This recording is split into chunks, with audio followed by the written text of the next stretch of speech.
Some of the content in this podcast does not belong to me and is displayed for entertainment purposes only. Step to the throne.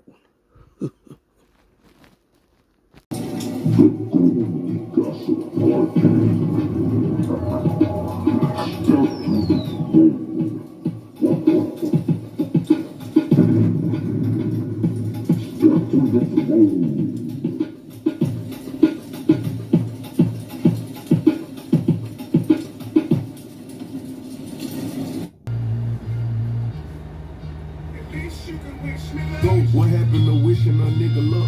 I could clearly peep a snake through these Cartier buffs. I was that nigga in the cut that they had thought wouldn't be nothing. Just wanted to play in the streets, had forced my hand, I had to do something. That BGE, but we move around like the Black Mafia family.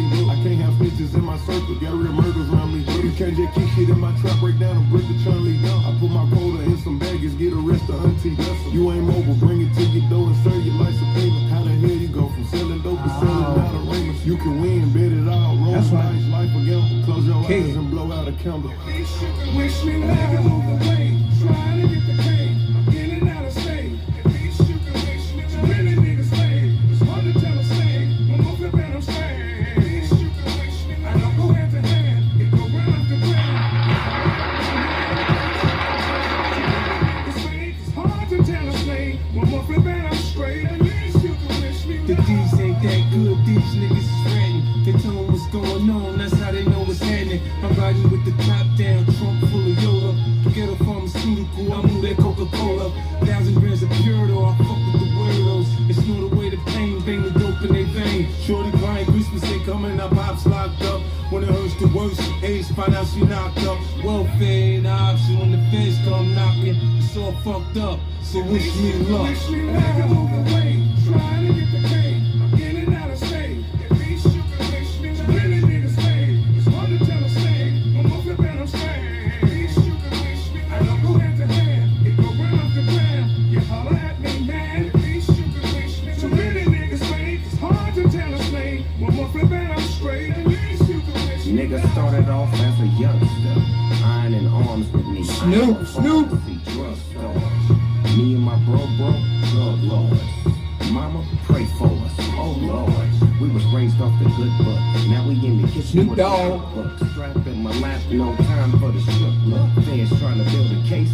Say my face is a good look. Fuck that spot getting hot, so we shook to the A. I know damn well we wasn't raised this way.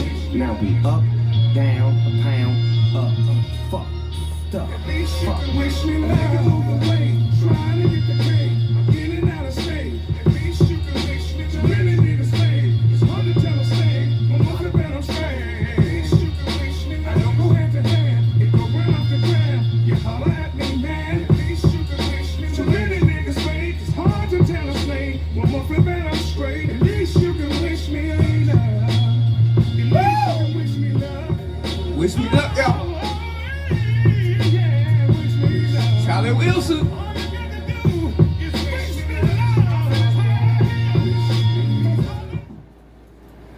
All right, peeps. Welcome, kings and queens, ladies and gentlemen, to the 125th Goldie Gossip podcast. It's your boy Goldie Himalaya. We're not gonna hesitate. Let's just do the flip.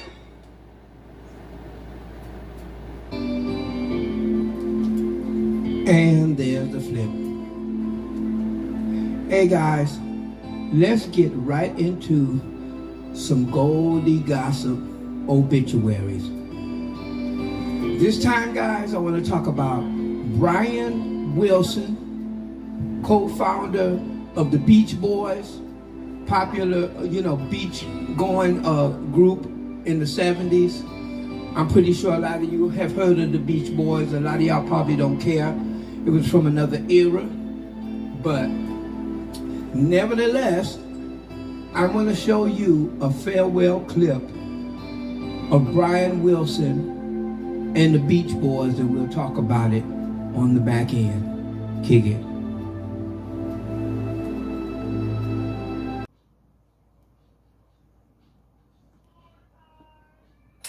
A music world is mourning a legend today. The founding member of the Beach Boys, Brian Wilson, has died, according to a statement from his family. The 82-year-old Wilson wrote and produced most of the band's hits, including I Get Around, which you just heard there, performed on the Ed Sullivan Show. Wilson is also known for producing the 1966 album Pet Sounds, which Rolling Stone called the second best album of all time. Music writer Joe Levy joins us now to talk about all this. He's a contributor to Rolling Stone as well as Billboard, and very good to see you. It's hard to know where to start with him, given all that he contributed to music. So in your opinion, what is his legacy on music? And we talked a little bit there about Pet Sounds. What's the influence of Pet Sounds in particular? It is indeed hard to talk about the influence of Brian Wilson just on music, because he is a shaper of American myth and American culture. Our popular ideas about California, a land of surf and sun, many of them come from Beach Boys songs. You brought up Pet Sound, the landmark Pet Sounds, the landmark 1966 album. This was at a time where Brian Wilson was moving away from surfing songs into these rich, beautifully complex, realized studio creations. He had been inspired by the Beatles, and the Beatles were in turn inspired by him. Pet Sounds was a crucial influence on Sgt. Pepper's, which was released a year later. It was almost as though they were challenging each other to see who could outdo each other. There's a lot of respect for Brian Wilson at that time in the world of 1960s rock, and it was as though everyone was trying to keep up with him and the Beatles. And it's not just music, Joe. Wilson was also recognized for living through mental illness as well as substance abuse. How do you think that he inspired people working through issues of their own? You know, what we know about Brian Wilson now, in retrospect, is that he was one of the first people to pull away from live performance in the 1960s because he was suffering with panic attacks. You know, we all talk about these wonderful moments in the 60s where everyone was screaming with glee and abandon and this great teenage hysteria. We don't think about the impact it had on the performers. Wilson was one of the first to pull away from live performing, and then sometime after that, 3 or 4 years later, his use of drugs caused him to pull further away from public life entirely, so that he lived mostly by himself on his own in his mansion for a decade or so. Our understanding of what music can do, the sounds it can make, but also the pressures that it can put on its most beloved performers, a lot of that comes from what we know about Brian Wilson and the music of the Beach Boys. An enormous impact that he had. Joe, thank you very much for joining us. Thank you. So that was the clip, guys. A farewell send-off for Brian Wilson of the Beach Boys. We'd like to say rest in peace. And I'm absolutely sure all your work will go down in infinity.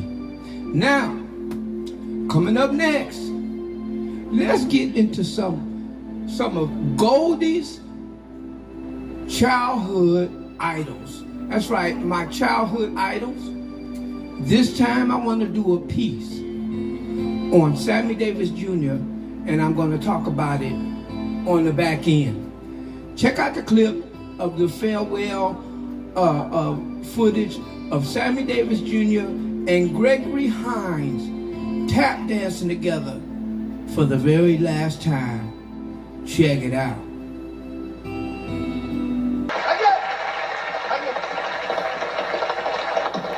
I apologize, guys, for the quality of the footage, but it's old school, but it's the best they got. Check this shit out. This is Gregory Hines. Rest in peace, Gregory Hines.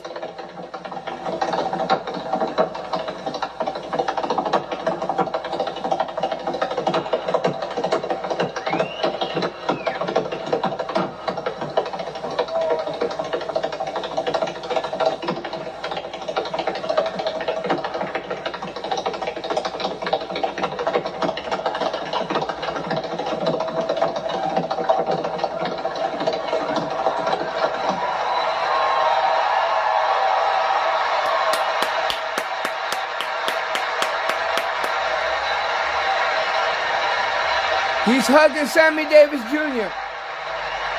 Now watch this, y'all. Watch this.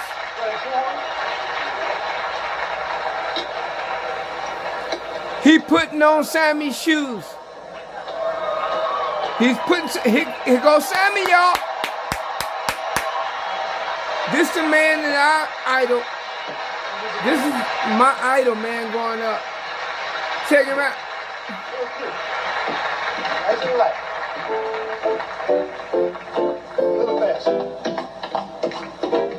Go, Sammy.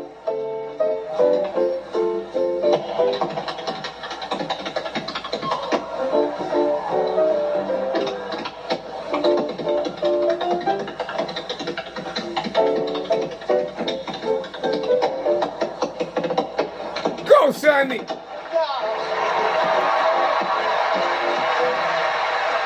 Keep in mind, he had throat cancer. He couldn't even speak. Sammy was on his deathbed.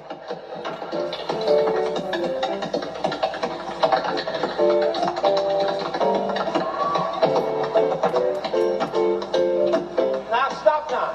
Stop that.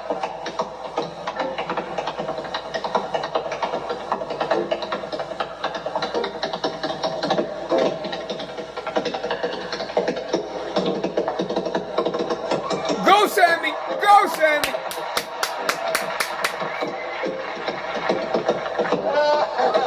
Go, Sammy!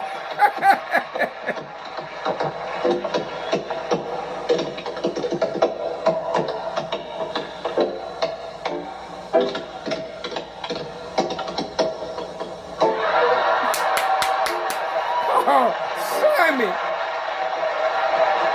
He kissed his shoes! He's kissing his shoes! Gregory Hines is kissing his shoes!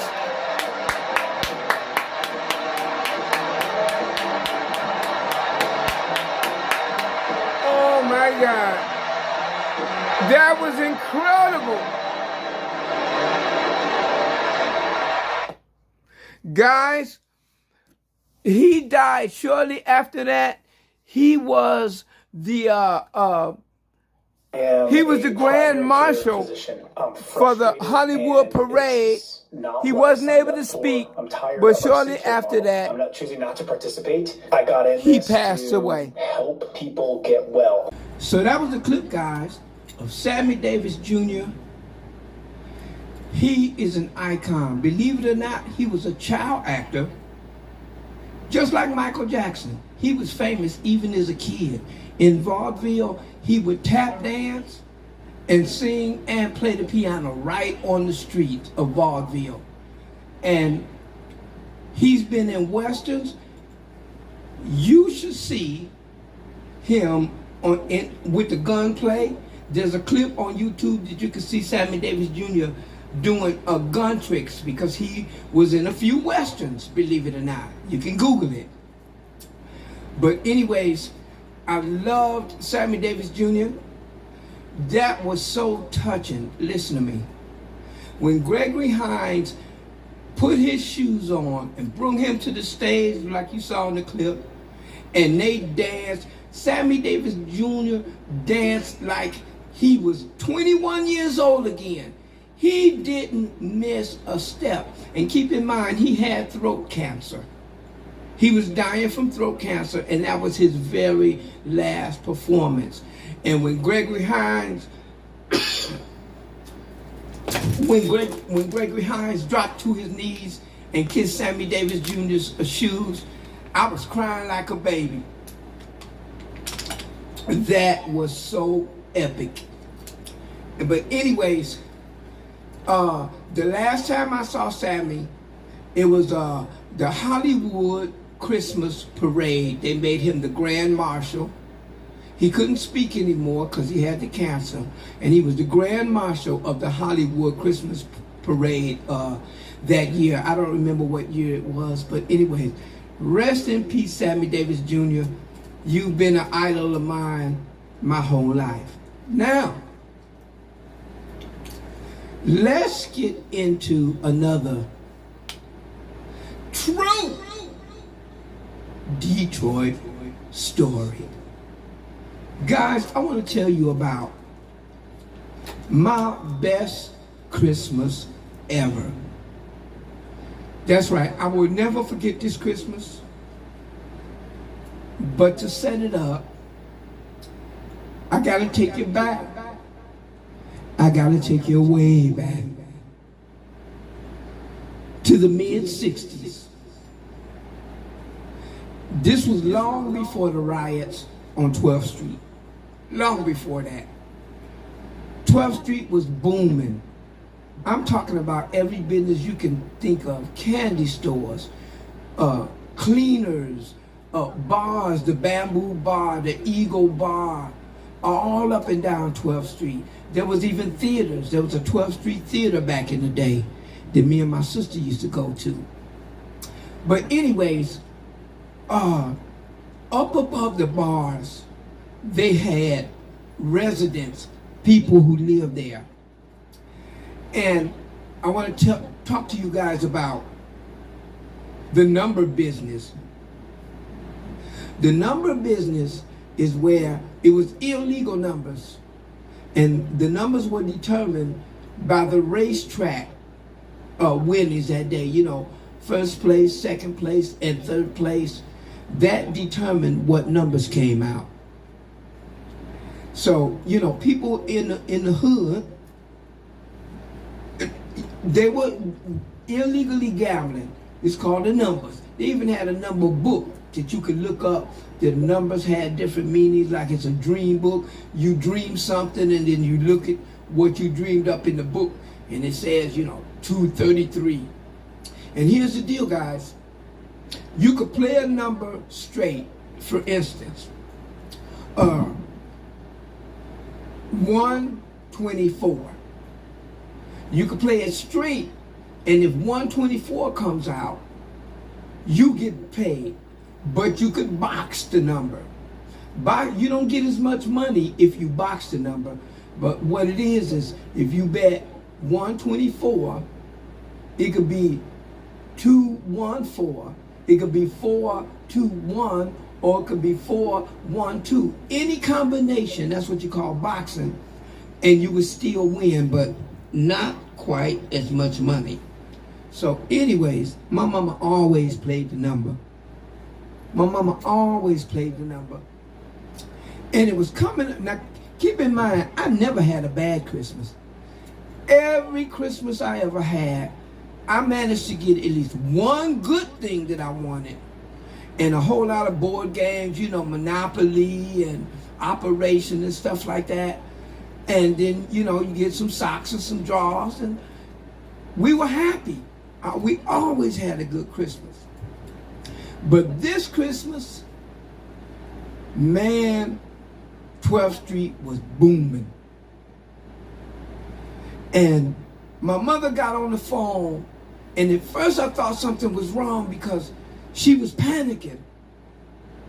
But it didn't seem like a bad panic. It seemed like a good panic. But I think I was too young to understand what was going on. And she said, boy, come with me. And it was in the summertime. We went up 12th Street. It was booming. You know, people going all up and down 12th Street. And we went upstairs above one of those bars. This was the place where they was running the numbers. And my mother had this worried look on her face. And I really didn't understand what was going on. But she grabbed me by the hand and we went upstairs and we stepped into this man's dining room. They looked like mobsters, okay? They were sitting at the dining room table and all they was doing was counting money, stacks of money. And they said, Miss Neal, come on into the dining room and have a seat. And she came in to have a seat. She was wringing her hands. I could tell she was worried. But she was excited. And they said, Miss Neal, you hit the number and you played it straight. And it came out. And my mama said, Lord, have mercy, Jesus. And I don't know how much money it was, But all I know, it was stacks of $100 bills. And he gave it to my mom, and he told her congratulations on hitting the number. And he asked her, do you want some of my people to escort you home? My mama didn't trust them. She figured they might try to rip her off. She said, no. I'll get home on my own. Let's go. When we got in the hallway, she took a stack of hundreds like this and put it in my pocket. She told me, put this in your pocket, boy, and don't you take it out.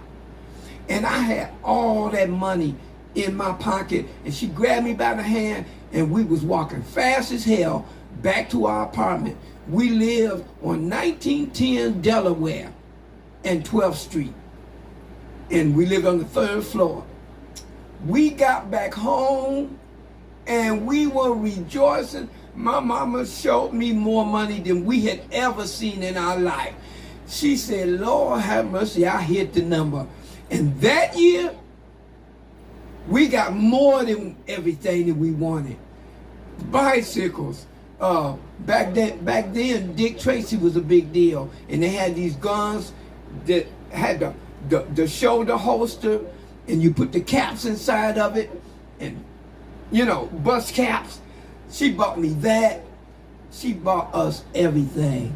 And that was the very happiest Christmas of our lives when we were poor back in Detroit. Hey peeps, thanks for rocking with me. I'm going to close this out with another Goldie Himalaya video, and we'll see you next podcast. Peace. Nancy, I do it all for you. All for you, Nancy. Nancy, I do it all for you. All for you. You ain't more than a lover, you my friend. You my drug, you my habit, you my sin. So every time I get a chance, I'ma get it in. I'ma make the money count stacks, pay the dividends. Spend it all on you, then start again. Put on my mohair suit and my cardigan. Eat a bowl full of beans, then fart again. And if I do it again, Olympic, get hard again, right? Then I take a break and I start again, right? Then I book a tour, take off in flight. In a couple of weeks I'll be back at night, and you like that, right? It's strange that I'm strong in these streets, making a living here in the trap with my peeps. Building my speech may not be discreet, but I ain't stressing cause I'm strong in these streets. And this all for you, babe. Nancy, I do it all for you. All for you, Nancy. Nancy, I do it all for you. All for you. You ain't more than a lover, you my friend. You my drug, you my habit, you my sin. So every time I get a chance, I'ma get it in. I'ma make the money count stacks, pay the dividends. Spend it all on you, then start again. Put on my mohair suit and my cardigan. Eat a bowl full of beans, then fart again. And in my dream, get Olympic, get hard again, right? Then I take a break and I start again, right? Then I book a tour, take off in flight. In a couple weeks, I'll be back at night. I know you're like that, right? It's strange, but I'm strong in these streets. Making a living here in the trap with my peeps. Telling my speech may not be discreet, but I ain't stressing cause I'm strong in these streets. And it's all for you, babe. Nancy, I do it all for you. All for you, Nancy. Nancy, I do it all for you. All for you, Nancy. Nancy, I do it all for you. All for you, Nancy. Nancy, I do it all for you. All for you, Nancy. You're way more than a lover, you my friend. You my drug, you my habit, you my sin. Every time I get a chance, I'ma get it in. I'ma make the money count stacks, pay the dividends. Spend it all on you, then start again. I'm on my mohair suit, my cardigan. Eat a bowl full of music, then fall again. And every time I get a lip, it gets hard again, right? Then I take a break and I start again, right? Then I book a tour, take off in flight. In a couple weeks I'll be back